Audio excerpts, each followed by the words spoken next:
Hey guys, welcome back to Casting Commons, the show where we talk and discuss everything Pauper. As you can see, we've got a new look, very new and fancy and vamped. We have a new channel, welcome here. This is obviously the first time we've recorded with a fully new episode on the new channel, so it's quite cool to see. And hope you guys enjoy and really do like this channel and space here. And I'm Teasdale, I am I'm with my co-host, I should say, the Pauper Traitor himself. It's Reese. Hello. So, Paul, with the fresh new look and obviously all things exciting, all things Casting Commons, what have you been up to this week? I guess as you can tell from my new name of Pauper Traitor, I haven't been playing Pauper at all. I've been avoiding leagues a bit on Magic Online because they were getting a bit dull. Like you're facing like 3 to 4 mono red decks every league. So they've just been a bit boring lately. So I've just been avoiding them for a while. Been playing Commander, obviously. It's obligatory at this point. I've been looking at getting back into Legacy a bit more. I sort of went off it when Blue Red Delver became the best deck of all time. So now it's like teetered down a bit. I've got Reanimator built up, Cephalid Breakfast and Painter. So I'm going to do some testing with them, see what happens there. But it is Pauper F&M this week, so I will be playing Pauper as well. I'm not sure what I'm playing for that yet. I've got a box full of decks, but I'm sure it'll be something cool. Gotta play something spicy. Yeah. What about yourself? So, excitingly enough, as people may have seen on my channel, I started a new series. Started Deck Doctor. Because I've all of a sudden decided I've got a doctorate in, changing decks. Self-appointed.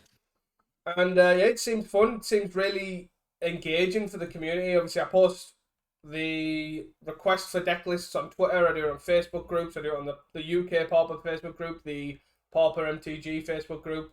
I don't know if I want to go further afield and try Reddit or something like that, but it just might get too hard to keep track of. Obviously, on 3 at the moment, it's quite hard, but we will see. But it's definitely been real positive. Yeah, from what I've seen from the comments, there was you've probably got enough decks till the end of the year anyway. Yeah. From one round of questions. Yeah, I think as well. I know it sounds really strange, but I really enjoy the way, because I did actually steal this idea from a Hearthstone content creator I used to follow years ago, and it was a really cool idea, and I really did like how he basically had this get that dopamine of making sure your deck's picked every week, and basically. You pick one deck from that comment, and then once that video is being recorded for that week, you sack them off and you make them post it again. So It's really nice to get that engagement. And the one thing that I did like is a lot of people were engaging in other people's deck submissions and saying, whoa, that's a cool idea, what about this? Yeah. And it's like, they're already doctoring themselves, I don't even need to do any work. But it was a fun video as well. I have watched the first one it's a green black sapling deck for anyone who hasn't watched it yet. And it honestly performed a lot better than I expected. And I did like a lot of your changes. I think they will improve that deck, and it might get more people brewing with stuff like that as well, because it did perform quite well. Yeah, that's all it is. Just raising awareness, random interactions that all sorts of different people have obviously got. That's the idea. Just bring some of these to light and maybe get a light bulb in someone's head, and that's it. Win a challenge, and we'll be talking about it here. Who knows? You never know. But anyways, that's enough of what we did this week. Let's move on to just a little bit of news that's happened in Pauper. So the Commander Masters spoilers have started. We have a few downshifts to keep an eye on, I guess. There's a couple being announced, I believe, as of... Well, there probably will be a good few. Like the last Master sets obviously were pretty flush with downshifts, including Monastery Swiftspear, which is pretty contentious in the format at the moment. Has that seen me play yet? I don't know. Nah, I don't think it will. I don't think it's very good. No. But yeah, I imagine there'll be a lot to come. Whether they'll be good or not is another thing, but it'll be interesting to see. One thing that I thought was quite fun is Chainer's Edict is finally a common in paper. We can play Chainer's Edict now. So that's been a long time coming. Yeah, it's been a while, because There's quite a few. There's a couple. I think Tangles as well. Another one that's never been like officially. There's obviously a list of cards that have never officially been printed as a common in Pauper, and that list is gradually getting smaller. I think there is a couple. So hopefully one day they will be completely unified, and there'll be every common printed on Magic Online and vice versa. So, well, I think they'll probably aim to go that way as well. Given they're already legal, there's no real downside in printing them as a common because it's not exactly a standard legal set. Yeah. So I imagine they will use the master sets to sort of print those Magic Online commons as commons in paper. And then you remove like an extra weird barrier to Pauper. Yeah. Definitely, because the big thing is obviously you just don't want that confusion, and that's There's no need to have it. Yeah, exactly. So yeah, that's pretty much the exciting news. Commander Masters has started. Obviously, all you Commander nutters will obviously be enjoying the reprints regardless what they have, but I generally stop after the comment section. I genuinely don't even look up or down, whichever way it is. And yeah, it'd be nice to see some cool downshifts. Hopefully, I imagine next week we'll have some to mention. Yeah, I would say. And I think we'll touch on them here. There's no reason not to.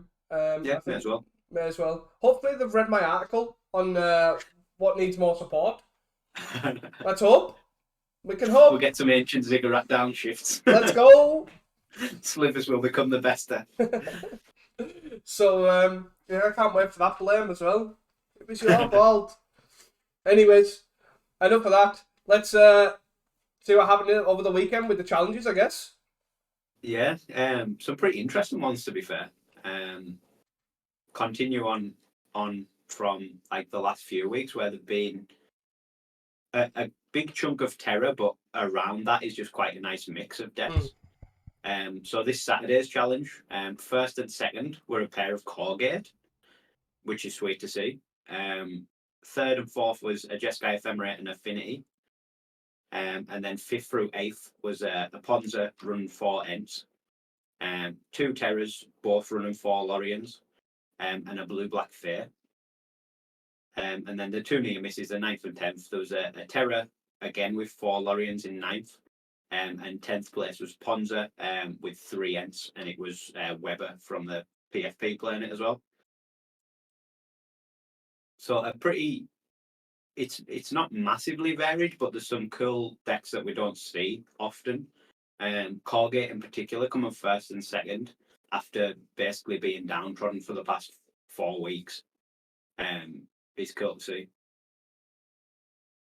Yeah, it's definitely a cool one. I'm surprised there's no Lorians in those either. Not even I've seen a couple of lists running like 1 or 2 of and stuff like that.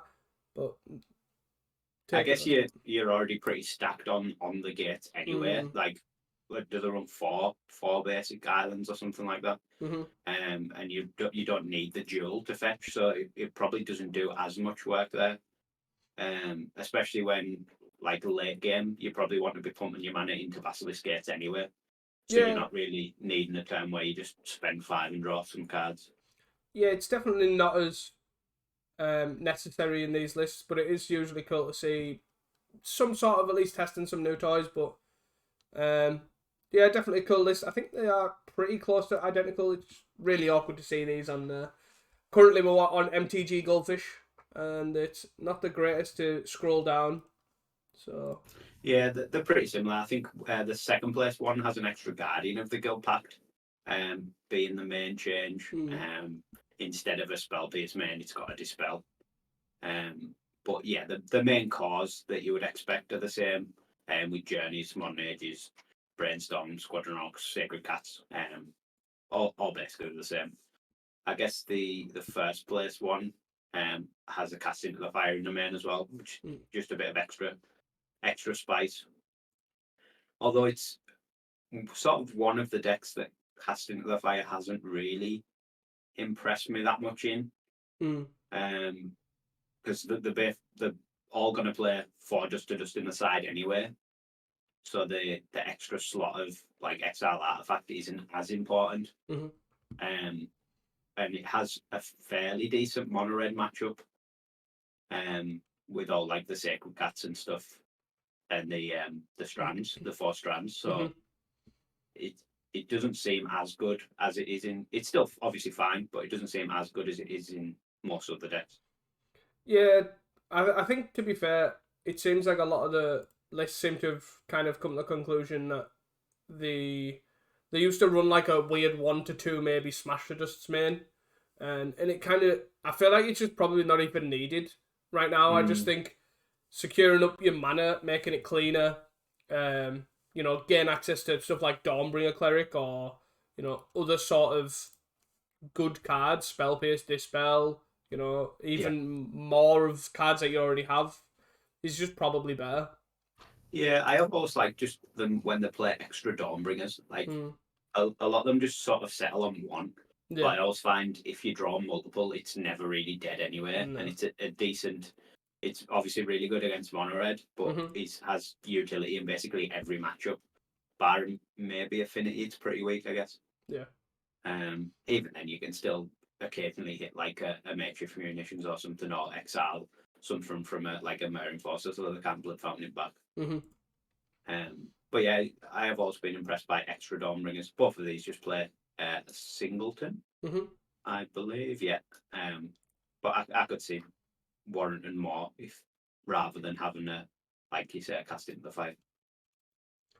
Yeah, I guess moving down on lists, the Affinity, the Jeskai Ephemerates were like kind of fairly stock. Looking at the Ephemerates, the Jeskai Ephemerate decided to go down the Scred route and not Heisen's kind of list with the full 4 cast into fire's main by the looks of it. I guess that's kind of all of Jeskai Ephemerate's kind of one of those decks that it's just has access to a plethora of different ways to build it, and it kind of looks very stock to me. I think it's the main point is the split between either the Scred angle with the snow covered lands or the non-Scred angle is the only real two divergent. You've still basically got the same creature base with your Muldrifters and Augurs and Archaeomancers, and then you've still got basically the same spell base with counter spells, Cleanser, Wildfires, Lightning Bolts, and Ephemerates. It is generally just do you go Scred, do you not go Scred? 3 Lorians in there. Yeah. The 1-mana cyclists from Lord of the Rings are just they seem like the real deal. Yeah, they are. They're definitely just everywhere. Yeah. The Affinity deck is a bit different to normal. It's got 1 Gearseeker and 2 Somber Hoverguards. Only 2 Frog Knights, I guess, to make the space for that. So it's a bit of a different creature package. Other than that, it's fairly stock. It's got its 8 draw 2s.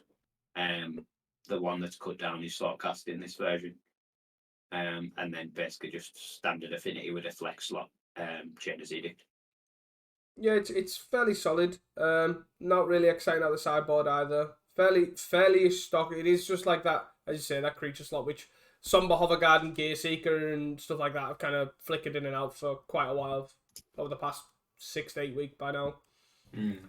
I guess the Ponza that top 8'd and the 10th place Ponza that Weber played. The main difference being the one that top 8'd was running 4 ints, but I think Weber only ran 3. Yeah, he did, yeah. I'm not sure if he just wasn't as convinced on it yet. But basically all the Ponzas I've been seeing have just they've just committed to the 4. Yeah, he just ran that extra land by the looks of it. Yeah. Interesting. And then I guess on that sort of 1-mana cycle of thing, 2 Terrors in the top 8 and 1 in 9th, all running 4 Lorians. In the top 32, there was 7 Terror lists in total. All of them ran 4 Lorians. So it's like what we were saying, I think not last week, but the week before, about Terror. Basically, it looked like they were all going to solidify on these 4 Lorien builds. Yep. And it very much looks like that's the case. But yeah, a lot of... First of all, one note, the Stonefork Mystic, legend, played Ethereum Spinner in the sideboard, which I am all for. Let's go with that. Awesome addition. Why is it not in the main? Let's go. But That is one side note, and I guess the other thing is obviously that's a lot of land cyclers in the top 8. Obviously, the fairies ran it, Yeah. both terrors ran it, the Gruul Ponza ran it, and then Jeskai Ephemerate. So you have Affinity and the 2 Colgate decks that didn't run it, Yeah. and they all both have the potential to run it as well. Like it is an option that they could do, and some lists in Affinity have run it, which we will touch on. Yeah. And it's bold in Affinity. It's bold. And Colgate decks have been known to run them as well in some form of number. Yeah. So I think that the one I could see more in Colgate, to be honest, is the Eagle. Just because it gives you that body. Like you can cycle it early game, it's fine, it hits your land. Maybe if you just put one typed jewel in. Yeah. So you can find it. But then late game you can play as a guy, and I believe it gives you other guys plus power and maybe first strike. flying. I think it's first strike. Or is it first strike? Which is not nothing when you're pumping them with a Basilisk game. Definitely. And it has flying itself, so it's just an evasive threat that you can pump. Yeah, it's reasonably costed as well. I think it's a 6 mana 3/6. Is it 5? Is it not 5? Is it 4 and a white? It's 4 and a white or 5 and a white. Oh, right. I can't remember what it's called. Search. But yeah, obviously everywhere. Yeah. Obviously the 9th and 10th decks both ran cyclers as well. So yeah, in the top 10 decks you've got 3 decks that don't run any. And most of the decks other than those 3 run 4. Definitely. And it's pretty strong. That's what I mean. They're definitely showing their like kind of the weight. Which is interesting. Obviously, going in a lot of the rings, I think we both assumed that Lembas and Cast Into the Fire were the standouts. But looking at top 8s like this, it's very much apparent that the land cyclers are the standout from the set. Yeah. Lembas is sort of basically nowhere to be seen, and Cast Into the Fire is sort of sideboard, occasional one-off main board. Which so very surprising, but clearly the power of the 1 mana cyclers is very real. Definitely. I think I'm kind of happy with discussing that top 8. I think. Yeah. Do you want to move on to our picked or selected deck from the? Yeah, definitely. Yeah, let's go for it. So this one was mine. It was the 18th place burn list. By Medvedev, which I thought was quite funny because we chose him last week and he come 18th last week. But playing a completely different list too. He's played this week. This is basically a Kuldotha deck, but runs nothing that costs more than 1 mana. So you basically drop all the draw 2s. You don't have any pingers. You don't have any dwarf like the prowess dwarfs. And instead he's basically just gone hard on the creatures. So 4 Epicure, 4 Swiftspear that we used to, but also 4 Bushwhacker, 4 Blast Runner, and then the 4 Kuldotha rebirths. And then to complement that, he's gone hard on the 1 mana burn spells as well. So he's got 4 Chain Lightnings and 4 Bolts that are pretty standard. But he also has 4 Lava Darts and 4 Lava Spikes. The Lava Darts in particular, because the list's so low to the ground, like you can just flash them back whenever you've got 2 lands because you just don't need the mana. So I think that's a pretty cool take on the deck. He's also got a couple of spicy additions, 2 Lotus Petals, so you've got like really busted starts, and just a hedge mutagenic growth, which with stuff like Swiftspear and Blast Runner is pretty effective. Yeah. Just another way to play a burn, basically. Obviously, people are sick of Swiftspear, but the burn deck is anything but stock. It seems there seems to be new variants every week. I guess when Swiftspear is broken, it doesn't matter what the other 56 cards are, let's be honest. Yeah. That's the top and bottom of it. Swiftspear is just that broken that 56 card, the rest of the 56 cards doesn't matter. That's my official stance on it. Sweet list, definitely. Like, I love the whole 1-drop thing. Like, obviously, distinctly different to basically any other burn lists we've seen so far.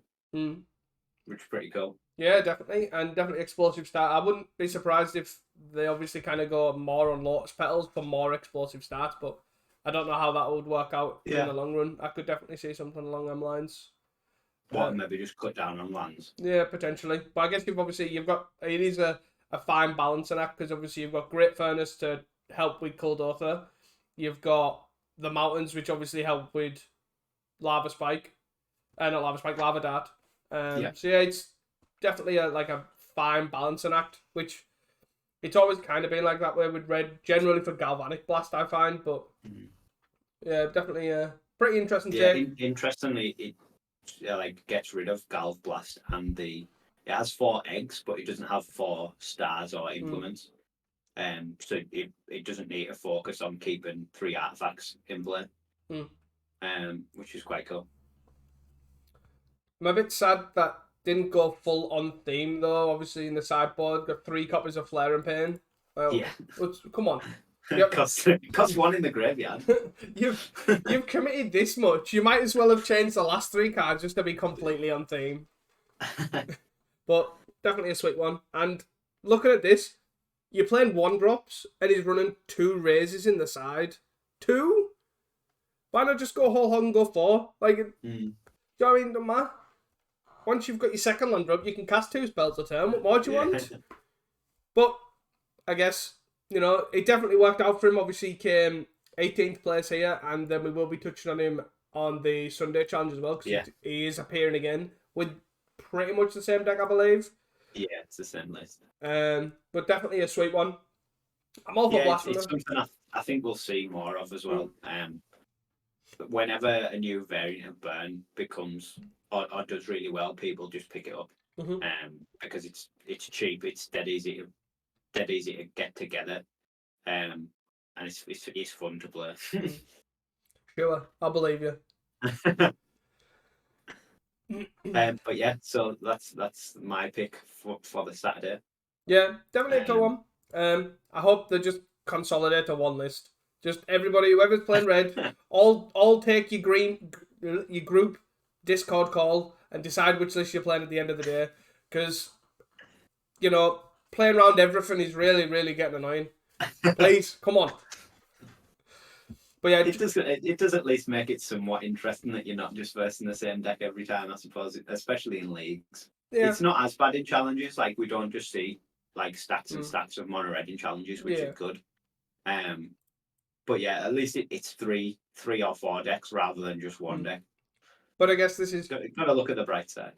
I guess touching on it as well, like in seriousness, this is kind of why it makes it really a real hard spot for the panel to be in, because this format is probably the balanced it's been in probably quite a while. Like in terms challenges are great. Meta percentages, challenges are all different. You've still got all sorts of different viable decks from tier 1 and tier 2, but the league experience from Magic Online is just not. There's a disconnect there, and and that's kind of the hard thing for them to balance, if at all they need to. Like, is it their job to balance leagues, or is it their job to balance the entire Pauper play experience? Yeah, I guess it could also be fixed by something we touched on a couple of weeks ago, which is having more events like through the week, rather than just having 2 events all week and that's it. If you have like a midweek event, you've got more like variation. Again, you get more of a chance to play different decks and not just run into mono red.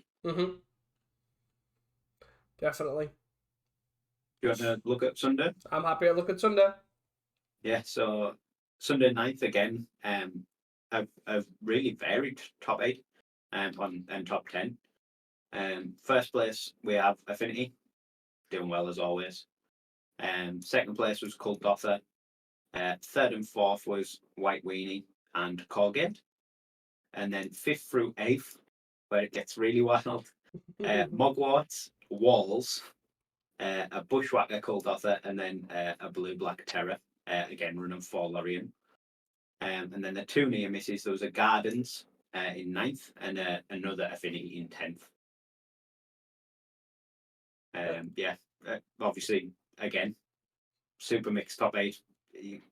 There's a couple burn decks, but they both are different, and you can't really complain like that variety, especially with two combo decks. Yeah, I honestly, my main thought is when looking at this topic is I don't even know where to start. Like I really, really don't. I'm gonna, Do you want to start from the top? I On guess, the affinity yeah. list? Let's go for it. Let's start on the top. Walker, who obviously won. I think he basically nearly went undefeated again. I think he only lost one game um in the entire Swiss. And this deck is wild. Is the best way I can describe it. As we touched on earlier, it runs a Lorien Revealed in Affinity and runs one island. I honestly don't know why. I'm guessing it's it. To be fair, if you are running out of cards, which Affinity I don't really associate with being low on cards ever, um, I guess it's kind of like that sort of slot while also being another land drop, I guess. But I don't know whether it's just an inside joke that we're not yeah, pretty. I feel like it's more likely an inside joke. Is the conclusion I've come to because that is wild. Yeah, But it's pretty interesting. um, He also runs cut down on the draw twos in yeah. general. There's only 8 rather than usually you see 10, 9, Mm. 10. So he only has 8 with 2 Reckoner's Bargains and 2 Thoughtcasts. Mm-hmm. Obviously you get the Lorien, I guess, as extra draw, but not nothing. And then also with 3 Lembas as well. So Yeah. went on 3 Wellsprings, 3 Lembas is a pretty cool one. It's a weird one. Like the Lembas Ica Wellspring kind of divide is very weird. I was very much on the Lembas train initially, and I think it all depends on the deck. Is like my conclusion I've come to, and I'm not really sold on it as a card with Deadly Dispute. I think the extra random card is probably just better in the long run. Yeah, I've played it a bit in Affinity and in Ultratron, and I wasn't sure on it in either deck. Like sometimes it was good, and sometimes you were just like, "Why is this not an Ica Wellspring?" And it's a very odd one. It's not been easy to pin down. Obviously, like we said just before, it was one of the most hyped cards going into the set for Pauper, but it seems like one that's sort of taken a lot more time to stick. Yeah. Yeah, it's very weird. I think the card is solid in that kind of Horse Guy Fisher shell, and I think that's probably where I'm really hyped for it to work. Obviously, it's infinitely better than Wellspring in that scenario for the most part, because you're not really sacking it. You're not really sacking it generally, and it's kind of just like an improved Golden Egg to me in that sense. Yeah. But in this, I'm unsure. I feel like if you are gonna run 3 Wellsprings, 3 Lembas, that kind of to me says you want to play 6 Wellsprings, but you're unsure which one's better. Like you want that effect, you want 6 of that effect, but it should probably be 4-2 one way. Yeah, but we're not sure which way. Yeah, which is fine. You know, the card is it's hard to pin down exactly what I don't want to say what's wrong with the card or what's off with the card. It's just it plays so different than you actually think than it looks. I find. Yeah. I think one last thing, I guess, on this affinity list is the removal is split between 2 Galblast and 2 Cast Downs. I guess complemented by a couple of Clan Shamans and 3 counterspells. Which is interesting to see, not the standard 4 Galblasts. Obviously the card's very good, but when Terror is as common as it is, it's really bad against Terror. It just sort of does nothing. So it is interesting to see that's what gets cut for Cast Downs. Yeah, definitely. And Walker 735, I guess, is what he goes by. Is generally big on like counter affinity, so it's nice to see that he obviously has done well with it here. I think he prefers it over like the Rebuke. Generally, it's just obviously a hard counter. It's generally just a lot more solid. So it's quite nice to see, and obviously his mana base is kind of accompanied for that with obviously the 8 Blue X bridge and then 4 seats, and then obviously the basic island as well. So it's pretty cool to see. Sweet list. Do you want to quickly go over the burn deck in second? Yeah. This is sort of what I would now call a stock Kuldotha list. No Bushwhackers. Mhm. Just four Blast Runner, 4 Swift Spear, 4 Epicure, 4 implements for your 1-drop artifact. The 8 Draw 2s, which I still think is wrong, but it seems to be the stock number people have settled on. Mhm. And 2 Improvised Club, which seems to be the new sort of norm for these Kuldotha lists, is two Improvised Club along with 4 Chain Lightning and 4 Lightning Bolts. There's nothing particularly different about this one. I guess the main difference is the sideboard with 2 Unholy Heats. I guess they're not the easiest thing to trigger, the 6, but it is possible. Yeah, and it's kind of, I'm assuming it's there as like a terror hate spell is my only thing I'm thinking of. It kind of turns on Yeah, it's relatively easy. You know, you're like, oh, I guess in that slot it sort of seems worse than the Mind is it Collapse. Mind Collapse? But yeah, I could see trying to use this. Yeah, But interesting. yeah, I don't have too much to comment on this burn list. Like I say, a fairly stock Kuldotha. Yeah, I still don't like the Improvised Club and think it should be a Fire Blast, but I'll die You on that can't run hill. 2 Fire Blasts though. I'll die on that hill, I swear. Yeah, not too Third excited. place. Yeah, sure. Let's just touch Core Gates again. So a really good week or weekend for Core Gates. A first and second on Saturday and a third on Sunday. Looks similar to the first place basically, list as well. Yeah, after basically not being anywhere for ages. But yeah, I think it is basically the first place list from the Saturday. Yeah, looks similar with the one of Casting the Fire, the Behold, and the Dispel. That's my trigger point. It looks kind of the same. Yeah, two Guardians as well. Yeah, pretty cool one. White Weenie as well, going down, I guess. Yeah, is fourth. Pretty stock list, to be fair, with the 4 Vin Diesels. Telling you, that guy looks like Vin Diesel. Calling it. Is this Militia Bugler? Yeah. I do like the 4 Buglers in White Weenie. Mm. I have seen some like cutting them to like 2. Mm. But it does seem like one of the better cards in the deck. Yeah, definitely. A card that gets another card is generally great. Like, look, the Power of Squadron Hawk in this deck. Yeah, especially when you've got recommissions to bring it back as well as a 3/4. It's pretty busted.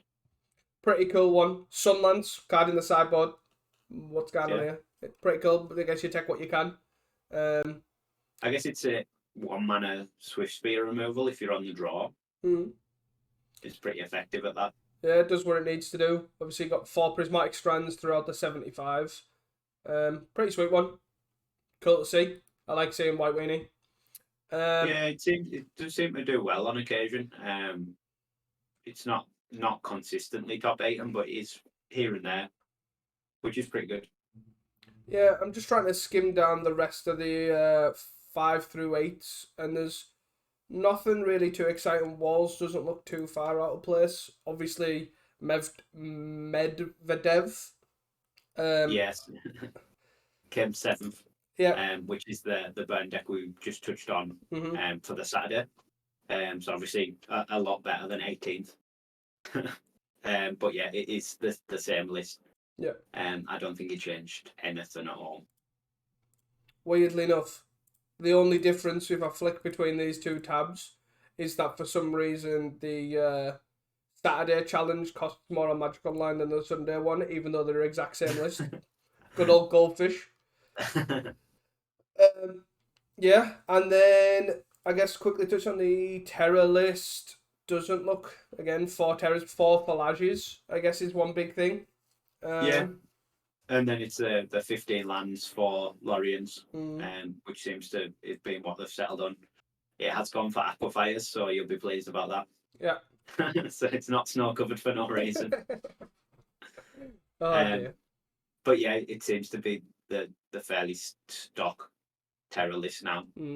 I wouldn't be surprised if basically that's what we see from Terror from now on. Another thing that I've noticed, because I did play a league with Terror, I'm surprised how people have ended up on a null. over Steel Sabotage as the main one. It seems like Yeah. an interesting one I because guess the main thing is like Bogles.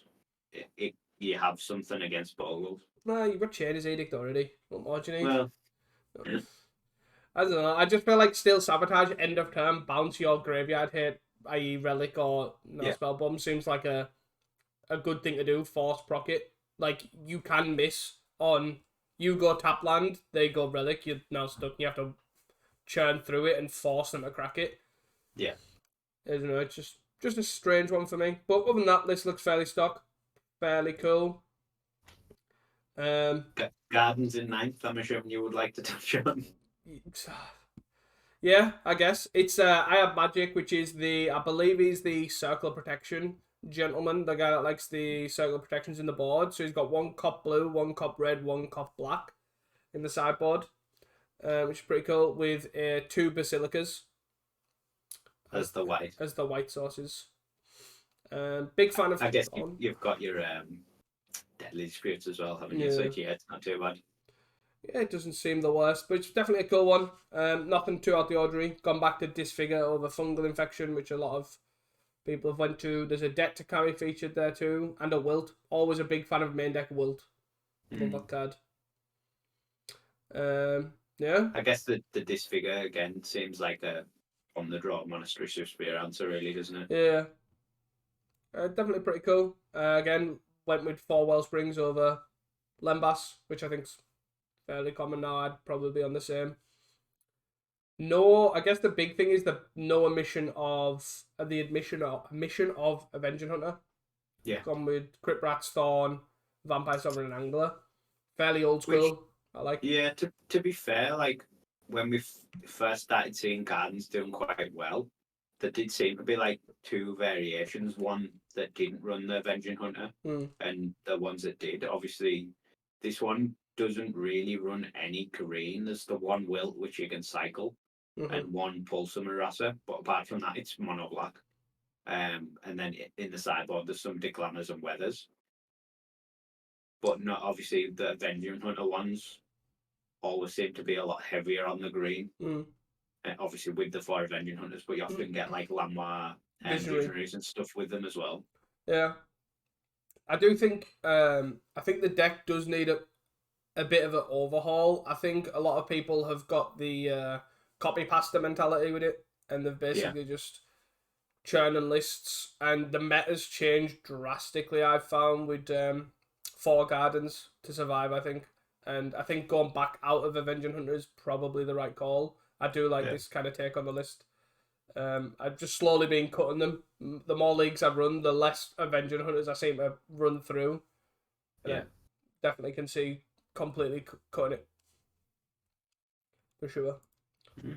And then, Affinity last in 10th. Fairly stock Affinity, no Lembas. No Lorien? What the hell? No Lorien, no Lembas. 4 Galblasts. You've got your 10 draw twos. Just, fairly standard Affinity. Somber Hoverguard in the sideboard, though. Look at that go. He's not in the main, so he doesn't count.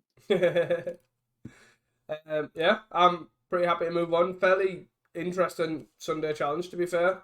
I'm pretty... Yeah. Do you want a deep dive? Yeah, so you've picked a deck from Sunday. Yeah. So go ahead. So you might have noticed while skimming through, we kind of missed the one that is obviously probably glaring to a lot of people, which is the Mogwarts that came 5th. First of all, love this deck. Love Mogwarts. But this was by Hamuda, who is generally the Mogwarts master, and is shown as his understanding of the deck with the 5th place, obviously top 8. And the interesting thing about this list is he is running 4 of the Troll of Khazad-dûm. Is that what we're calling it? Yeah, Khazad-dûm. Yeah, got the name right. But it's the Black Swamp Cycler, and what he's effectively done is run 4 Exhumes in this deck as well. And after that, it's kind of like a fairly stock list. We've got cut down on Unearths. We're running 2 Unearths. Still got the Shred Memory, still got the 4 First Aid Class, 4 Putrid Goblin, 4 Skirk Prospector. Went up on Faithless Lutins as well, which is quite nice, because usually only run the 1 of. Definitely helps with the Trolls. and they've still got the rest of the combo stuff: Goblin Matron, Dark Dweller Oracle for your combo needs. 2 Duress Main as well, just to kind of push through. Ichor Wellsprings along with Deadly Disputes, and 2 now Spell Bombs, and the Makeshift Munitions, which is obviously the Wincon. The mana base has changed a bit to suit the Troll. We have less swamps, and we are running 4 Geothermal Bogs, which is obviously a red-black source that you can get off the Troll. And yeah, this deck is gas. This is a class, absolutely amazing way to take this, to be fair. I really like the fact that, surprisingly enough, you'll be quite shocked how many times people actually just so fixated on, I will not let you combo with Mogwarts. You just kill them by attacking for 2. Like, I have killed surprisingly many people playing this deck by just hitting for 4 with like 2 Putrid Goblins a turn. And the addition to another alternate Wincon with Troll Exhume is incredible. You can literally just turn 2 Exhume, bring back Troll.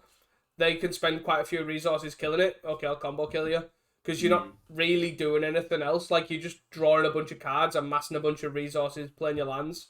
And if they answer what you're attempting to do first off, you've got an actual alt Wincon. It also makes the attacking 4/4, attacking 4/2, or whatever, a real deal. With obviously, if you say you get in 1 hit, maybe 2 hits with a Troll, and then they kill it, it makes it more likely that you can just first day of class hit with 2 Goblin Matrons or whatever. But he's even being able to Exhume Troll is also pretty powerful too. And you just Exhume Troll and first day class, you hit him for 7. Given it haste is like a real thing. Definitely a sweet list. It's a really cool way to take Mogwarts. It gives, obviously, there's that turn 1 cycle Troll into turn 2 Exhume is a really strong play that's completely off plan for the rest of the deck. Which means basically that they're focused on fighting this 6/5. Like you say, when you're just assembling card draw and you can just combo them out. Obviously, they cut down on the unearths, but you've added in 4 Exhumes, which in a pinch can be essentially a 2-mana unearth for this deck.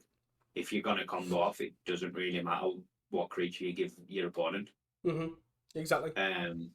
But yeah, it's a really sweet way to take it. Yeah. Obviously, the mana base changed quite drastically. So I don't know how that affects the Deadly Dispute, because you lost quite a lot of artifact lands. Because they used to be heavier on like Drossforge bridges and stuff, if I'm not mistaken. So you've lost the artifact lands for the Geothermal Bogs, but the addition of the Troll makes your mana more consistent. I'm assuming they probably ran less than 17 lands previously as well. Yeah, I think they did. I think they ran 18 or 19, but 2 of those were Canariums. Yeah, so you're being able to essentially cut down on lands to make the space for the Exhumes and the Trolls, as well as the unearths, essentially 2 unearths being free space for 2 Exhumes, because it can function as the same card in a pinch. Yeah. It's definitely a cool one, for sure. I like it how it doesn't look like, when you initially look at this list, you're looking and think, well, what have they cut? Because it looks like you've basically kept the core of all of Mogwarts.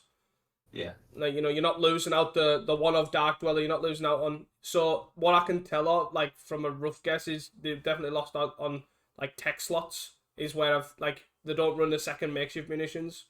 In the main, that is. And then they don't run. It doesn't run the Mass Vandal. The Pinger Goblin as well, right? Some of them ran that. Is it you pay 8 and burn them or something? The Flame Wave Invoker. Yeah, is that the guy? Yeah, that kind of, since Dark Dweller to me, is kind of petered off a little bit, and they kind of used the Dark Dweller to draw the deck and then cast the Makeshift Munitions. Oh, okay, fair enough. Yeah.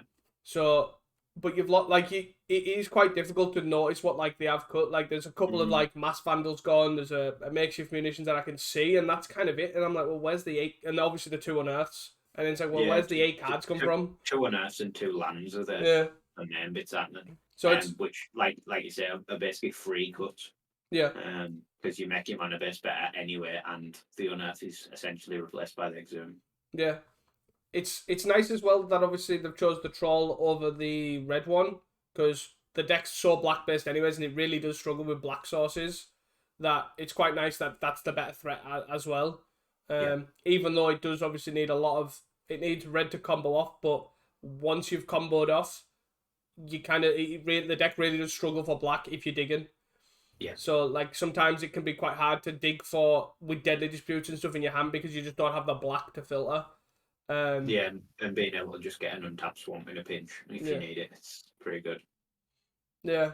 I guess that's another big one then. Looking at that actually, is Chromatic Star was a big one for that reason. There was obviously 4 of those, but obviously you are making your mana better with obviously the 4 trolls and the geothermal bogs. So that's probably kind of the only thing I can see you've lost. But has that sort of been replaced by the spell bomb, or did they have spell bombs as well? The kind of had the ones I've seen, because I haven't played Mogwart in a while. They were running like 4 stars, 4 Wellsprings, 1 spell bomb the last time I checked. Oh, very good. So they've kind of gained a spell bomb and then lost the stars, which is fine, I guess, in a Terra meta. And I'd be unsure how many times, obviously, the whole need them black with like Deadly Dispute and digging and things like that actually comes up. But definitely a sweet one. Moving on, I guess, onto the sideboard to touch on, I guess, Cast into Fire. This is the first instance of Mogwart that I've seen since Lord of the Rings. So, 2 Cast into Fire, I'd say a fairly obvious inclusion. They were running, obviously, a Braid and Smash to Dust previously. So that's quite a sweet one. Obviously, just I would say it's probably fairly light compared to the Cast into Fires in the board we usually see. Like, we're pretty used to seeing 4, if not 3. Two is on the light end, but it never seemed that bothered about Affinity Mogwart. It never seemed to need to like exile the lands and stuff like that because you could just combo off and kill them.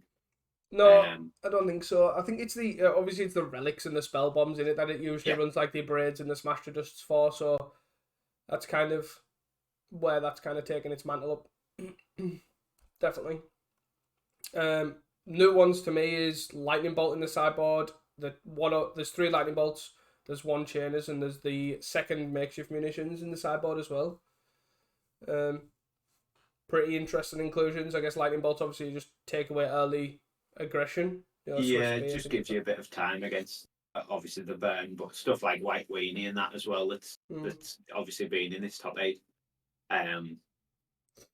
Not very good against like decks like Terra and Affinity, but against like Fair, White Weenie, Burn, you sort of want it. There's a bit of interaction. Yeah, definitely a sweet one. A nice inclusion, to be fair. The Chainers is, I guess, another hit effect for Bogles and Terror, I guess, just to give you that time. You can search for it with the Shred Memory. It's just a miser thing to just kind of try and find for those kind of matchups, just to give you that time to set up what you need to do, I guess. But other than that, everything else kind of looks stock. There's 4 Red Elemental Blasts, generally there for counter spells. Hydroblast is one of your worst enemies against your first day classes, so 2 more Duresses to kind of hit that out as well. And then the 2 Introduction to Prophecy, which are fairly stock, as you can get them with the first day class. But yeah, pretty cool deck. Really cool to see. Really cool to see Troll as well. I'll definitely be taking this for a spin, for sure. Yeah, it is a nice one to see Combo doing well again. Obviously, Mogwart and then Walls in this top 8 as well. Yeah, it's just something different. There seems to be quite a nice split between Control, Combo, and Aggro in both these top 8s. So yeah, it's cool to see. You telling me the meta's balanced? in challenges, it is definitely balanced, or it seems balanced. Yeah. Are you happy to move on from the challenges and yeah, go for it. So I guess we'll just do a quick highlight just in case we did miss them. We did kind of also touch on them, I guess. Just the shout outs of the challenges. Shout out to obviously Medvedev, obviously making our deep dives easy choices. Obviously interesting decks both weeks, last week and this week. definitely cool to see. Definitely cool to keep shouting out, obviously, your lists. Keep bringing these wild things to challenges and doing well with them. Shout out, I guess, to obviously Hamuda, making a sweet list. Always cool to see. Nice, different take on Mogwarts for a deck that hasn't seen the light for quite a while. And I guess final touch, shout out to Against, obviously Weber, for repping the PFP yet again. And it's nice to see, obviously, Weber and Hyson over 2 separate episodes repping PFP and showing that they are deep into the format and know exactly what's going on. Yeah. It's good. So that's it for the shout outs. You got any want to mention? No? I think that covers it. Are you ready to go on to our hot take from last week? Yeah, let's go on the hot takes. Let's go for it. So my first one, which didn't pay off at all, was more people playing Kiln Fiend. No one was brave enough, clearly, to play Kiln Fiend, even though it top 8'd, no one was brave enough. Your first one was the inclusion of more land cyclers. Definitely seems to be the case. Just a little bit. They're everywhere. Yeah. Do you want to touch on that? Yeah, I guess it's obviously basically every deck in Saturday's challenge and quite a lot in Sundays from memory all ran some form of land cycling. It's just gonna keep getting bigger and better. You know, it's to me the poppers model face cards. You know what I mean? They'll generally they're just an Ash Barons with a different face on to me. So definitely strong to keep seeing. Yeah, my second hot take was sort of following on from that, is that Terra basically cements itself on Lorien Revealed, which again definitely seems to be the case. There was 13 decks in the 2 top 32s, and all of them ran 4 Loriens. There was no Terra that didn't run 4 Loriens, which we started seeing last week. There was like the majority of them ran Loriens, and then there was like 1 or 2 that weren't. But yeah, this week just completely all of them running 4 Loriens. And then your last one was that Jeskai Ephemerate will uptick with Hyson's undefeated streak. Clearly nobody respects Hyson because that was an incredible streak, and Jeskai Ephemerate did show up occasionally, but the ones that we kind of seen were all the other lists running the Scred. So, yeah, obviously we got the top 8 or the top 4 on Saturday, but it was the Scred version rather than Hyson's version. I'm not sure what the closest one was on Sunday, if there was one. 23rd on Sunday. And again, ran Scred. Also the Scred version. No respect for the GOAT that is Hyson. So yeah, we sort of hit and miss there. We hit on the sort of more obvious ones and missed a bit on our wilder one. I guess the Surging Kiln Fiend as well, kind of, I don't want to say he's right, but it kind of comes from a logic of like combo, and there's probably a gap in the combo meta. You know what I mean? And then we featured Mogwarts and Walls. So yeah, I can stretch it out to a maybe. But definitely hit and miss. Should we go to hot takes for next week? Yeah. So my first one is that we'll see more combo decks in the upcoming top 8s. Obviously, we've seen Walls and Mogwarts do really well on Sunday, but stuff like Cycle Storm and Ultratron, I think, are fairly well positioned in this sort of balance meta. To pretty much know what they're going to be versing, because you can sort of cement these top decks. So it's a good meta for them to attack. Yeah, it's definitely a fair take. Obviously, Ultratron's got the clock downside, but obviously any established pilot with Tron or with any sort of high click intensive decks can definitely top 8. We've obviously seen Kali do it a few weeks ago, so it's definitely not impossible. And I definitely agree, combo is pretty well, I'd say pretty okay positioned, especially with the top decks that are in place, and Cycle Storm showed us that last week, and obviously Walls and Mogwarts this week. Yeah, definitely. I think it very much seems like people are more accepting to get good with the clicking as well on Magic Online. Mm. With the decks like Mogwarts and Walls and Cycle Storm showing up, like people are just sort of accepting that, well, I'm gonna have to practice with this deck and knowing all my stops, but when I do, I can play it really well in a challenge. Definitely. I guess my take's a weird one. I couldn't really think of two, so my one of them is basically, obviously we have these powerhouses in the format at the moment. Obviously we've got Terra, we've got Affinity, we've got red decks. I feel like I'm missing one, and we have fairies. What Terra, Affinity, Mono Red, Ponza. Ponza, that's the one I was thinking Ponza's of. pretty big. Yeah, Ponza. Boros has dropped off quite a bit, and Yeah. Fair. There was obviously we had a blue-black Fair, but Mono Blue Fair's dropped off pretty big as well. I think basically what I'm trying to say is there's too many chiefs at the top of this metagame. So we've got, obviously, I'd say 4-ish decks at the moment. Obviously with Boros falling off and Fair falling off, as you say. That one of these is kind of gonna have to take a downward trend. I feel like proper, healthy, established metagames generally tend to be like a 3-horse race. And one of these is kind of going to have to take it down. I don't know which one, because if you asked me before Lord of the Rings, I would have probably said Terra, because it is definitely the most susceptible. But Lorien seems to give it that extra gas that just allows it to do its thing. Yeah. Something's going to have to give, and I just don't know what it is. And I'm leaning towards Affinity. I feel like Affinity is probably the one that might end up dropping off out of not being in the talks. I know this sounds crazy, but that's kind of what I'm thinking. One of these is gonna have to take a downward trend. Just what you can't sustain four of these top decks. I feel like I'll probably be closer to Mono Red downward trend than Affinity. Yeah, yeah. But yeah, I do see what you mean. Obviously, that like the past few weeks we've probably said there was 7 top decks. It definitely feels like it is trending more towards 4. With things like Boros and Fair.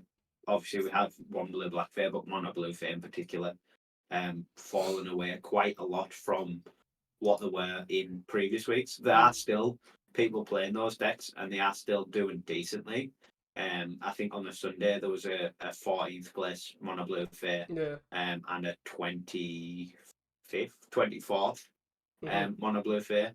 But those results are far removed from what it was. So yeah, I can definitely see that continuing and basically enveloping another deck and pulling that other deck down. But I would like to think that it's probably going to be Mono Red. But we are still seeing new versions of Mono Red do really well, as we discussed just then. So I'm not sure. That's kind of why I was thinking Affinity and not Mono Red. Is you've got 3 to 4 different variations of the deck, and all take pretty much a completely different strategy to kill it. Obviously, you have like the Hydro Beb kind of it'll do approach, but it's not necessarily the best way of approaching it. Like obviously, Hydroblast and stuff is a lot worse against like Kuldotha and other go wide strategies like Chanter and things like that. But they are different tools to fight each one relatively. So I can definitely see one of these decks falling off. It'll not falling off completely to unplayable, by the way, just down to be like a 3-horse race in the percentages of meta challenges and challenges. So that's it. That's my take. Yeah, it seems reasonable. My second one is sort of a bit removed from the actual gameplay. But I think it's sort of something that we haven't had in a while, which is a PFP comment on the format and how they think it's going. Obviously, they're seeing a lot of complaints from grinders in particular about the state of leagues, but there hasn't really been sort of much of a comment on that.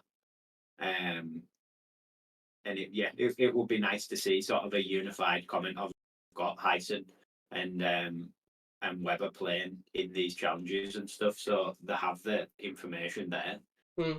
It'll be good to see them sort of come together and put a statement out on the format and what they think about it and how they're looking at it. Yeah, I definitely think just to clarify as well, we're talking like Good Morning Magic, like Gavin Verhey, state of the format, because as people may know, just in case obviously people try and say otherwise, like obviously we know like Ullman obviously puts out his states of the formats like in a relatively couple of weekly fashion or whatever, and obviously we've had people stream and people say this is what I think of the format and all that sort of stuff. But we're talking like an actual unified PFP state of the just to especially after Lord of the Rings now. yeah.